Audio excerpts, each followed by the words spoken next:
Hey everyone, Steve here from Big Head Tech, and the second Taichi unboxing from ASRock. I don't know when the release schedule is, but we'll say in a week. And today we have the X570 Taichi. This is a really nice motherboard. It should go really nicely with the Taichi graphics card I just got. And let's not go any further with the intro, and let's open her up. Well, the Taichi graphics card was not probably the most or the largest box I've ever seen with a graphics card. This is definitely one of the largest motherboard boxes I have ever encountered for a motherboard that's standard ATX. So we have some nice soft foam padding up top. We have the motherboard, which is strapped in. It's good that they do it, I just hate it, that's all. I mean, I'm never going to take points off for that.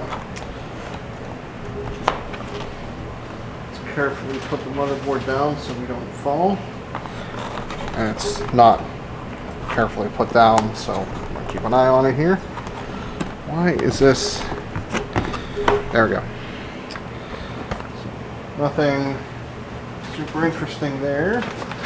Put the motherboard in that thing so that way it's more protected. Then let's open this up. So this is a $300 motherboard. Keep that in mind. We have additional standoffs for M.2. More.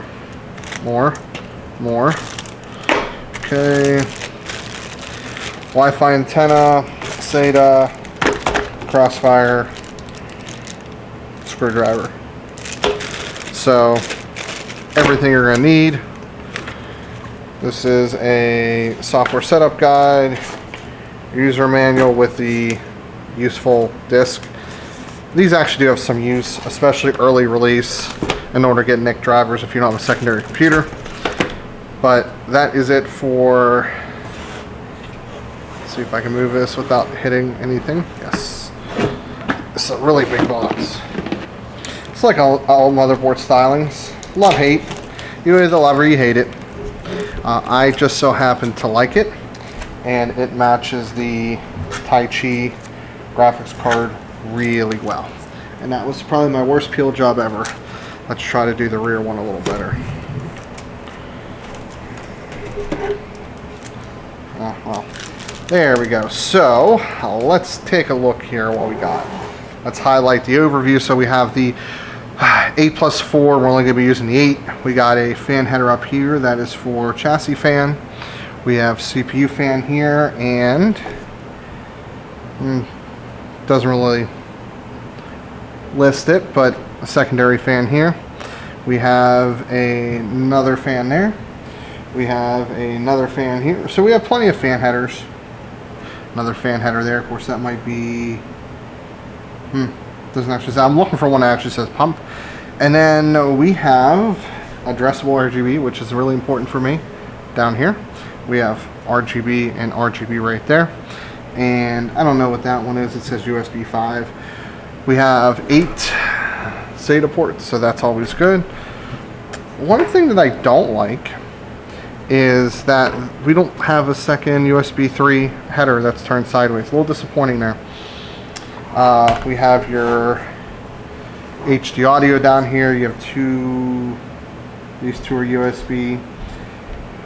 And I guess that is a BIOS reset.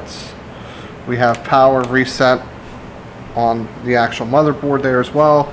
We have debugging readouts as well. Then rear I/O is going to be pretty stacked as expected. We have a BIOS flashback, so that's going to be useful for new processors. Combo PS2 port, we have 1, 2, 3, 4, 5, 6 USBs. These are probably going to be 3.1, or this might be like a 3.1 or 3.2. Then we have USB Type C port. We have Wi-Fi connectors here, and we do have a clear CMOS battery there as well. So we actually have the clear CMOS here and most likely there. Now let's take a look at the VRM, the network, and audio solution. So for the VRM, we are running 12 phases total. separated by doublers. The doublers are ISL 6617As, same doublers they use in the Steel Legend Wi-Fi. However, this is a 12-phase versus an 8-phase. And it's also running SIC 634s, and they are 50 amp power stages. So very good VRM. According to the VRM list, which will be linked in the description below, this is good to 200 amps, which is an overclock 3950X.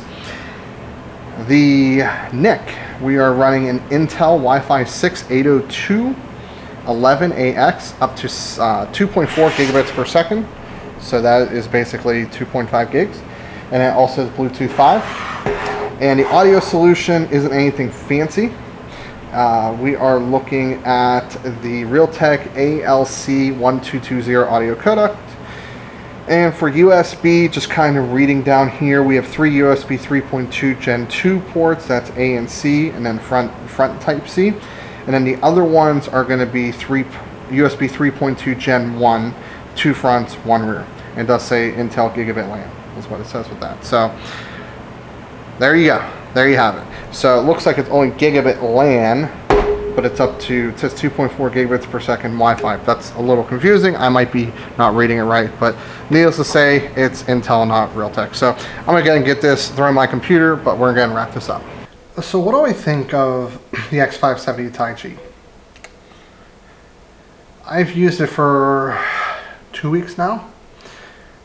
Haven't honestly have had any issues. I'm hitting right around 4.6, 4.625 with precision boost overdrive, so that's good.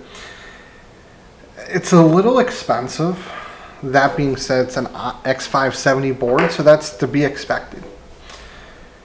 That being said, there are some things I like and some things I don't like. So what I do like, it supports up to 2.4 gigabits per second on the Wi-Fi 6 standard, but I think the Ethernet is gigabit. So it's actually faster wireless, but it is what it is. Gigabit's fine for me. But it doesn't have a right angle USB type USB 3 port. That's kind of lacking a little bit.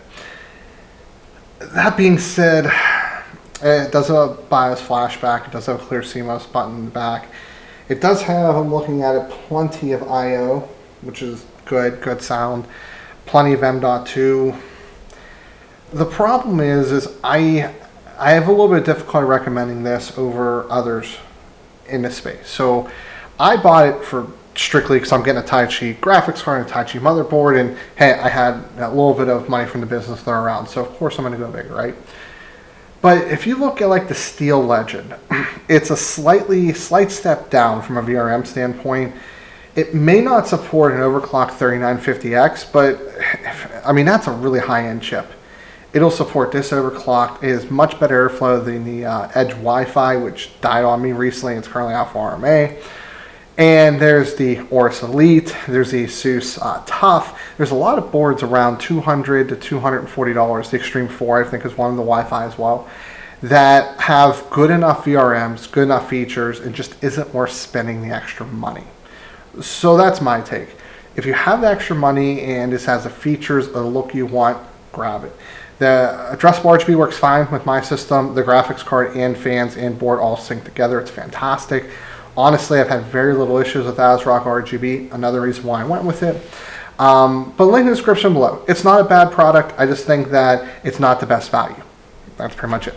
Like the video if you liked it. Dislike if you dislike. Leave a comment. Get subscribed. As always, Steve here from Big Head Tech. I have a lot of videos in the pipeline and need some work. I'm a little bit behind. I'm going to go down to a 2-day-a-week release schedule, Tuesday and Friday for a little bit, and hopefully get back to Monday, Wednesday, Friday. But I'll see you all later on down the road.